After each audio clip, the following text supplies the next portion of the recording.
Hello students, BSc mathematics के इस नए वीडियो लेक्चर में आप सबका स्वागत है। पिछले वीडियो लेक्चर में हमने पढ़ा था कि हम कैसे किसी एलपीपी प्रॉब्लम को ग्राफिकल मेथड के थ्रू सॉल्व कर सकते हैं। तो आज का जो हमारा टॉपिक है कि हम कैसे किसी एलपीपी प्रॉब्लम को स्टैंडर्ड फॉर्म में चेंज कर सकते हैं। तो इससे रिलेटेड क्वेश्चन भी आपके एग्जाम में पूछे गए हैं कि कुछ एलपीपी प्रॉब्लम दे दिए गए हैं, उसको हमको चेंज करना होता है कि स्टैंडर्ड फॉर्म में कैसे चेंज करेंगे और उसका मैट्रिक्स क्या होगा। तो आज के इस वीडियो लेक्चर में हम यही पढ़ने वाले हैं कि हम किसी एलपीपी प्रॉब्लम को कैसे स्टैंडर्ड फॉर्म में चेंज कर सकते हैं।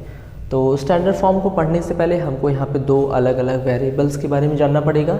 सबसे पहला हमारा जो वेरिएबल होता है दैट इज़ स्लैक वेरिएबल, हम लोग इसे कहते हैं स्लैक वेरिएबल। एंड दूसरा वेरिएबल हमारा होता है सरप्लस वेरिएबल, सरप्लस वेरिएबल। ठीक है, इन्हीं दोनों वेरिएबल्स के थ्रू ही हम क्या करते हैं, हम किसी भी एलपीपी प्रॉब्लम को स्टैंडर्ड फॉर्म में चेंज करते हैं। तो आइए देखते हैं कि क्या होता है स्लैक वेरिएबल, क्या होता है सरप्लस वेरिएबल। मान लीजिए कि हमारे पास दो इक्वेशन दिए हुए हैं, दो इनइक्वालिटीज दी हुई इस फॉर्म में 2x1 प्लस का 5x2 और यहाँ पर मान लीजिए लेस देन इक्वल टू 6 दिया हुआ है। और यहाँ पर कुछ और इनइक्वालिटी दी हुई है, मान लीजिए कि 3x1 प्लस का 2x2 is less than equal to मान लीजिए 7 दिया हुआ है।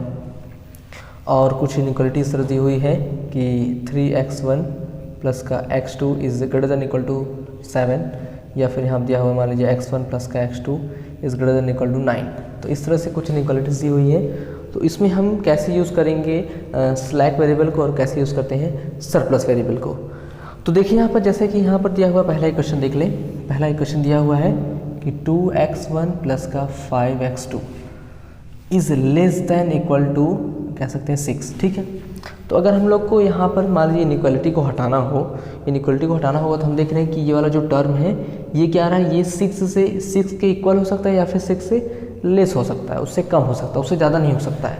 तो इक्वल दिखाने के लिए हम क्या करेंगे कि इक्वल दिखाने के लिए हम क्या कर सकते हैं, अगर मान लीजिए लेस देन 6 है तो हम क्या कर सकते हैं कि 2x1 प्लस का 5x2 इसमें एक नया वेरिएबल ऐड कर देते हैं जिसको हम लोग रिप्रेजेंट करते हैं s1 से। तो अगर ये वेरिएबल ऐड कर देंगे मतलब अभी यहाँ पे क्या था पहले कि ये टर्म छोटा है 6 से, ठीक है, तो इसको 6 के इक्वल करने के लिए क्या करेंगे, एक नया वेरिएबल ऐड कर दिया हमने s1। तब हम क्या यहाँ पे क्या कर सकते हैं कि इस जो इनइक्वालिटी को हम लोग चेंज कर सकते हैं इक्वेशन में। तो इस s1 वेरिएबल को कहते हैं स्लैक वेरिएबल। ठीक है, ऐसे ही मान लीजिए दूसरा इक्वेशन है, जैसे कि दूसरा इक्वेशन यहाँ पर है कि 3x1 प्लस का 2x2 is less than equal to 7। ठीक है, तो यहाँ पर भी देख रहे हैं कि अब यहाँ पर ये जो कंडीशन है यानी x1 को 3 से मल्टीप्लाई करते और x2 को 2 से मल्टीप्लाई करते, फिर इनका जो सम अप होता है ये value is always less than equal to क्या होगी, 7 होगी। या तो 7 के इक्वल हो सकती है या फिर 7 से कम होगी। तो इसको 7 के इक्वल एग्जैक्ट इक्वल दिखाने के लिए क्या करेंगे कि हम यहाँ पर एक नया वेरिएबल ऐड कर सकते हैं।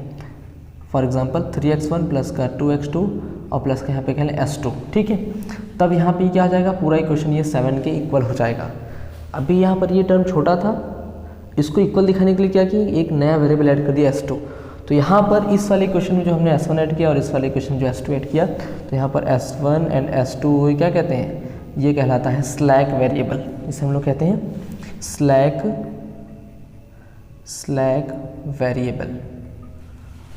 ठीक है, अब देखिए दूसरा वाला इक्वेशन, जैसे कि यहाँ पे ये इनइक्वालिटी दिया हुआ है कि यहाँ पर मान लीजिए उसको यहीं पे देख लेते हैं नीचे ही कि यहाँ पर 3x1 और प्लस का x2 is greater than equal to 7। ठीक है, ग्रेटर देन इक्वल टू 7। अब यहाँ पे क्या करेंगे कि अब हम देख रहे हैं कि ये वाली वैल्यू क्या है, ये वाली वैल्यू ग्रेटर है एज कम्पेयर टू 7, यानी ये जो टर्म होगा ये तो या तो 7 के इक्वल हो सकता है या फिर 7 से बड़ा होगा।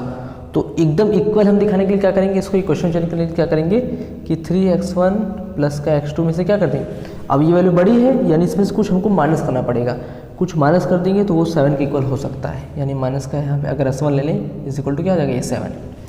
मतलब पहले क्या था कि ये जो टर्म था 3x1 प्लस x2 ये ऑलवेज क्या था, ग्रेटर था 7 से। ठीक है, तो इसको 7 के इक्वल दिखाने के लिए क्या किया, एक नया वेरिएबल s1 हमने क्या कर दिया, इसमें से माइनस कर दिया। यानी s1 की कुछ यहाँ पे वैल्यू होगी, उस वैल्यूज़ को अगर इसमें माइनस कर देते हैं तो ये इसके इक्वल हो जाएगा। तो s1 को यहाँ पे क्या कहते हैं, s1 कहलाता है सरप्लस वेरिएबल। जैसे एक और एग्जांपल यहाँ पर देख लीजिए कि इस तरह से कि x1 plus x2 is greater than equal to 9 दिया हुआ है।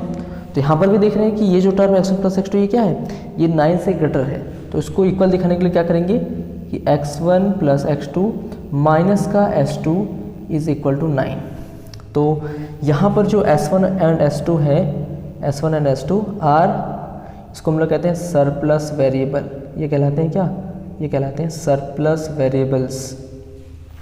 और यहाँ पर जो वेरिएबल उसको कहते हैं स्लैक वेरिएबल। दोनों में डिफरेंस क्या है कि जब भी यहाँ पर इनइक्वालिटी में अगर लेस देन इक्वल टू का साइन है तो अगर कुछ वेरिएबल को ऐड किया जाता है तो इन वेरिएबल्स को कहते हैं स्लैक वेरिएबल, और अगर कुछ इनइक्वालिटी में ग्रेटर देन इक्वल टू का साइन है तो वहाँ पर कुछ वेरिएबल को अगर सब्सट्रैक्ट किया जाता है तो इसको हम लोग कहते हैं सरप्लस वेरिएबल। ठीक है, तो अब आइए देख लेते हैं कि किसी एलपीपी को हम कैसे स्टैंडर्ड फॉर्म में चेंज करते हैं। हमारा क्वेश्चन है कि convert the following LPP into standard form. अब यहाँ पे ये जो एलपीपी दी हुई है इसको हमको स्टैंडर्ड फॉर्म में चेंज करना है। तो देखिए स्टैंडर्ड फॉर्म में चेंज करने के लिए हम करते क्या है कि यहाँ पर सबसे पहले हमारा जो ऑब्जेक्टिव फंक्शन उसको हम लोग लिख लेते हैं कि z is equal to twice x1 plus का 3x2 प्लस का 5x3। ठीक है, अब इसके बाद हम देखते हैं कि हमारा जो कंस्ट्रेंट है उसको हम लोग किस में चेंज करेंगे। कंस्ट्रेंट को चेंज करेंगे हम इक्वेशन में। जैसे पहला कंस्ट्रेंट क्या दिया हुआ है कि 5x1 माइनस का 4x2 प्लस का 3x3 is less than equal to 7 है। ठीक है, अब यहाँ पर अभी हमने बताया कि अगर लेस देन इक्वल टू 7 है यानी ये टर्म छोटा है 7 से। ठीक है, तो इसको इक्वल करने के लिए क्या करेंगे कि यहाँ पे एक वेरिएबल ऐड किया जाएगा क्योंकि वैल्यू लेस है, यानी यहाँ पे कुछ वेरिएबल ऐड करेंगे तब वो क्या होगा 7 के इक्वल होगा। तो यानी यहाँ पर मान लेते हैं s1 एक वेरिएबल स्लैक वेरिएबल है जिसको हमने ऐड किया और ये किसके इक्वल हो गया 7 के इक्वल हो गया। ठीक है, तो ऐसे ही अब इसको भी चेंज करेंगे। तो यहाँ पर देख रहे हैं कि ये जो क्या है इक्वेशन है 2x1 प्लस का 5x2 माइनस का 4x3। अब ये वैल्यू क्या है, ये वैल्यू ग्रेटर है। ग्रेटर मतलब कि यहाँ पर हमको क्या करना पड़ेगा, एक वेरिएबल को हमको माइनस करना पड़ेगा। माइनस का s2 इज इक्वल टू 2। अब यहाँ पे जो s2 होगा वो क्या होगा, s2 होगा यहाँ पर सरप्लस वेरिएबल। ऐसे ही सेम इस वाले क्वेश्चन में भी देख लेते हैं कि यहाँ पर क्या हो जाएगा कि 4x1 प्लस का 3x2 और प्लस का 7x3। और यहाँ पर देख रहे हैं कि ये वैल्यू भी ग्रेटर है, यानी कि यहाँ पर भी एक वेरिएबल को माइनस करना पड़ेगा। माइनस का s3 इज इक्वल टू कितना हो जाए 8। तो यहाँ पर आप देखिए कि यहाँ पर पहले वेरिएबल कितने थे, पहले वेरिएबल सिर्फ थे x1, x2 और x3। अब यहाँ पर 3 और नए वेरिएबल आ गए s1, s2, s3। यानी यहाँ पर जो ऑब्जेक्टिव फंक्शन है वो हमारा 3 वेरिएबल तो पहले से ही है, 3 वेरिएबल और होना चाहिए। यानी हम लोग इसको लिख सकते हैं इस तरह से प्लस का 0 इंटू s1 प्लस का 0 इंटू s2 प्लस का 0 इंटू s3। ठीक है, तो हमको ऑब्जेक्टिव फंक्शन को पूरा चेंज करना पड़ेगा नए वेरिएबल में भी।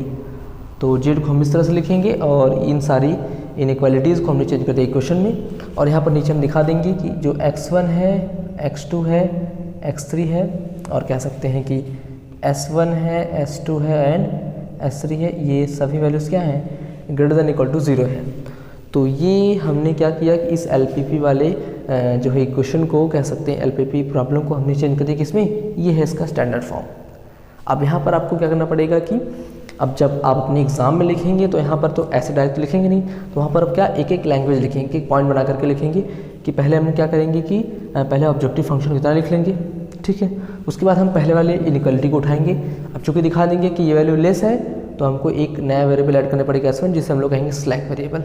ठीक है, उसके बाद दूसरे इनइक्वालिटी को दिखाएंगे, फिर वहाँ पे s2 ऐड करेंगे जिसे हम लोग कहेंगे सरप्लस वेरिएबल, और तीसरी इनइक्वालिटी को दिखाएंगे कि ये वैल्यू ग्रेटर है तो यहाँ पर भी एक वेरिएबल ऐड करना सब्ट्रैक्ट करना पड़ेगा जिसको हम लोग सरप्लस वेरिएबल कहेंगे। तो ये 3 अलग अलग पॉइंट बना करके आप इसे लिखेंगे। उसके बाद फिर हम यहाँ तीनों वेरिएबल को नया ऑब्जेक्टिव फंक्शन बनाएंगे और उस ऑब्जेक्टिव फंक्शन में इन तीनों वेरिएबल को भी दिखाएंगे।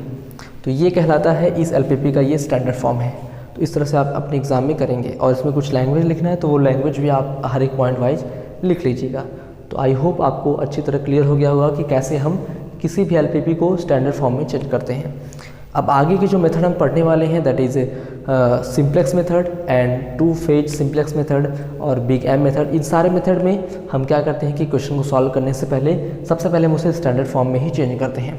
तो स्टैंडर्ड फॉर्म में चेंज करना आपको आना सबसे पहले ज़रूरी है, क्योंकि हर एक क्वेश्चन को सॉल्व करने के लिए सबसे पहले हम उसको स्टैंडर्ड फॉर्म में ही चेंज करते हैं, उसके बाद तब क्वेश्चन को सॉल्व करते हैं।